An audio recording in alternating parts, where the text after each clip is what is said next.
What's up, homies? I'm here to bring you a review of the 8BitDo arcade stick, and I have been very pleasantly surprised with this piece of hardware. This thing has been great.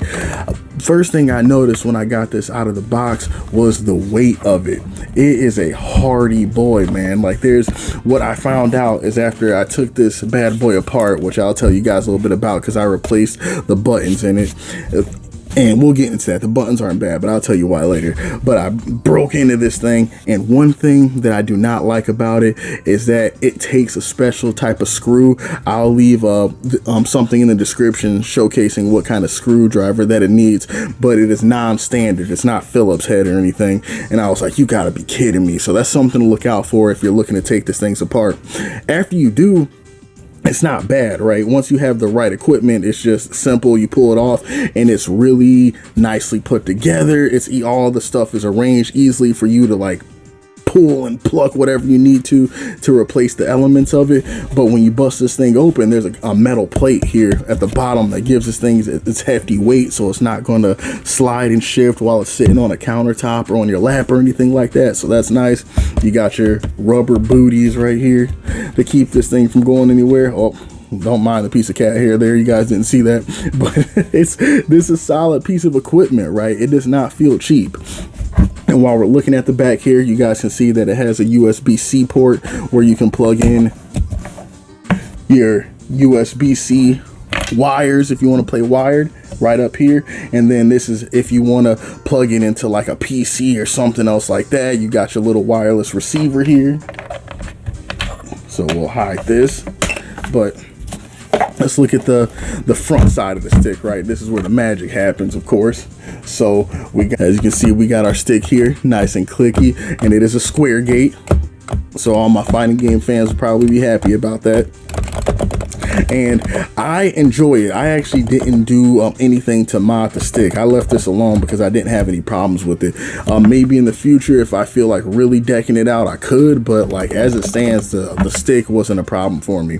So right here, I replaced these with some Hori JLF buttons, and this is what makes me just love it. So the buttons that came with don't feel bad. These two red ones here are the stock buttons, but for my purposes, right, I'm picky. They didn't feel of the same quality as like the Hori JLF stuff. So I ended up going online for a few bucks, picked up some extra buttons, and the replacement was so easy. You guys kind of remember I was mentioning busting this thing open. Once you got your screwdriver and buttons, it's extremely simple to do. It's really intuitive, but it has been worth it. It was so easy to just like pop these in and like get the plan, and I love it, man. Just you guys can hear me clicking around now. I'll stop, but let's go up the top of the stick over here.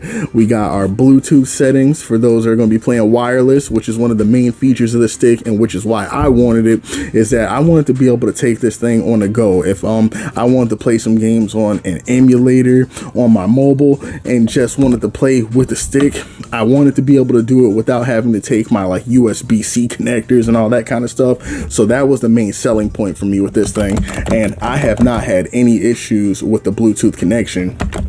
I know with things like this, one of the worries can be lag. Input lag can be a big thing, right? And I haven't run into it. Of course, I haven't been playing on this thing competitively through a Bluetooth connection. Like, that's just typically not how it's gonna go, right? But what I can say is for all the games that I played, my execution hasn't been a problem. I haven't run into any games, and I played on multiple different emulators, PS1, PS2, GameCube. I haven't run into any situations where I'm like, yo, this thing is garbage and I cannot play with it on Bluetooth. Like, I've really been happy with that. And then over here, you can switch your settings. You got your 2.4 gigahertz, so you can choose which one you need. Start and select, pretty self-explanatory. Now up here, you got your little switch that allows you to toggle it between use on the switch, toggle it off, or toggle it for X input for like your PC or using for like your mobile. And one thing that's neat, right, is like look at the little buttons light up depending on what your setting you have it on. So for X input, you got your X, Y, RB, LB, AB, RT, LT. So you got like your Dreamcast / original Xbox layout. Off no LEDs, and then when it's on, it switches into the switch button layout. Like, that's a small thing, right? But I thought that attention to detail was really, really cool on this. And then right next to it, you got your left stick, right stick, D-pad settings over here. And then if you guys can see above here, you got like some of your wireless receiver buttons and just things that allow you to help you play with the settings if you guys want to set this up with a different configuration. And some up top, you guys can see those, the green, yellow, and blue. And then you have your player 1 and your player 2. To be completely honest, I haven't really needed any of these, so I haven't played with them a whole bunch. I'm mainly doing this review as a mechanical thing, right? I want you guys to know, if you're fighting game players or retro game players like me, I'm more concerned with the mechanical functionality of the stick and how it runs and plays these games. Not running games, but how it plays these games, and that's what I'm here to tell you about. So what we're going to do now is we're going to jump into a game. I'll let you guys come to your own conclusions about what you think, whether it's good, whether you like what you're seeing as far as the functionality, and then we'll get ready to close up. Without further ado, let's just jump into a quick round of this game. I wish I was better at this. I played this a few times, but this is one that I really want to practice and get good at.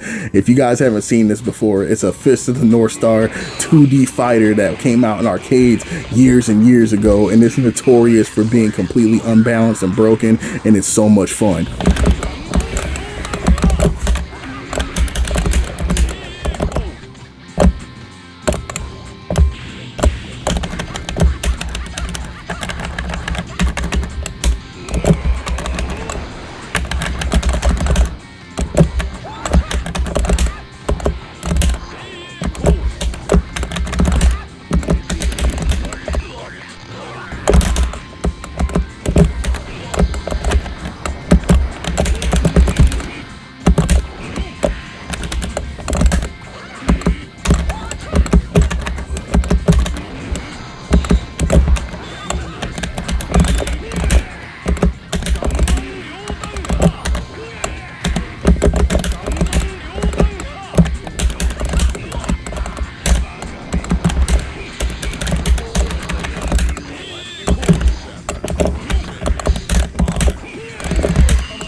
Alright friends, so final verdict, I really love this stick. I think that it's something that can definitely be used casually, but I think with the right equipment, this could be a person's main stick, right? You could for sure use this competitively. The stock buttons, don't get me wrong, the stock buttons aren't bad at all. They're better quality than a lot of things that I've run into on the market. But I think if you're somebody that's an enthusiast, somebody that's really going to be looking into getting into competitive fighting games, and you want to feel like you have the best of the best, if you go in, replace your stick and replace these buttons here, I think you got yourself a solid base for a good arcade stick, man. PC and Switch, of course, so that your mileage is going to vary on that. Like, if competitive standard is typically like PS4, probably going to be PS5 in the future and everything, so keep that in mind. But if you're trying to play some games on PC, Switch, Android, things like that, you could certainly do way worse than this 8BitDo arcade stick. I was pleasantly surprised.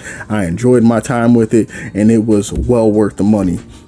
If you guys have this stick, please let me know your thoughts in the comments, or like let me know if you thought about getting one, and I appreciate you guys sticking around for my review. Talk to you soon.